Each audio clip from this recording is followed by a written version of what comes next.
Le travail consistait à finaliser, comme je l'ai dit tantôt, 2 salles de classe pour permettre à une centaine de jeunes, lors de la prochaine rentrée scolaire au mois d'octobre, de pouvoir étudier dans les bonnes conditions. Vous savez que la langue de Barbarie a sa particularité parce que le taux de déperdition scolaire est très élevé et nous, habitants de la langue, nous en faisons notre cheval de bataille pour que l'éducation soit obligatoire pour nos jeunes frères, nos enfants et nos neveux, parce qu'un pays ne peut pas se développer sans l'éducation de ses enfants.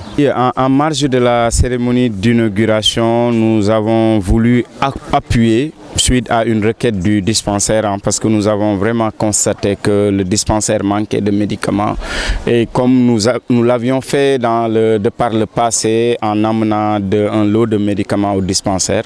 Cette fois-ci, nous avons donné une somme symbolique au dispensaire pour aider les populations à avoir accès, si ce n'est un soin gratuit, mais en tout cas que les choses se passent dans de bonnes conditions parce que la santé est un peu chère. La langue de Barbarie, voilà, avec les difficultés de la Tabaski et tout, c'est notre appui symbolique, mais un appui quand même.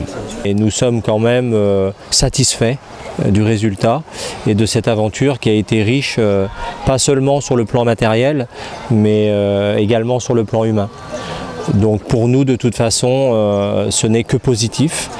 Et ce que je voudrais dire, c'est qu'il faudrait que ça continue, que ce soit au travers de notre association ou bien même d'une autre association en France qui pourrait prendre le relais. Ce sont des jeunes qui ont été recrutés dans le cadre de service civique.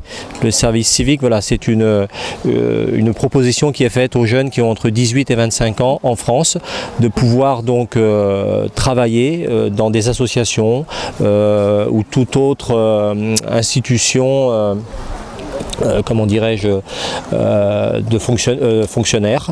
Donc voilà, c'est dans ce cadre-là que nous avons recruté ces jeunes.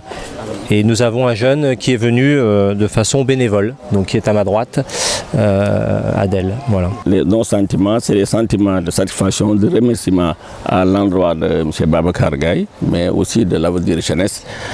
Ils ont aussi énuméré quelques difficultés, mais ces difficultés, je crois que nous allons tout faire pour éradiquer ces genres de difficultés. Les difficultés, c'est que nous, comme je l'ai dit, nous n'avons pas mis en place un cadre. Il n'y avait pas eu de partenariat, donc il y a un problème d'appropriation des populations de ce projet. Donc nous ferons en sorte que l'année prochaine ou les années à venir, avec cette association ou une autre association qui va œuvrer dans ce domaine, feront en sorte pour essayer de surmonter les difficultés qui ont été soulevées d'ici et là. La mairie s'engage parce que la mairie s'était engagée à d'abord réhabiliter. Donc cerise sur le gâteau, M. Babacar Gaye est venu avec Avenir Jeunesse pour terminer ses travaux. Il reste l'équipement de ces salles de classe. Nous ferons en sorte que ces classes seront équipées. Je pense que ça ne peut pas rentrer dans l'oreille d'un sourd.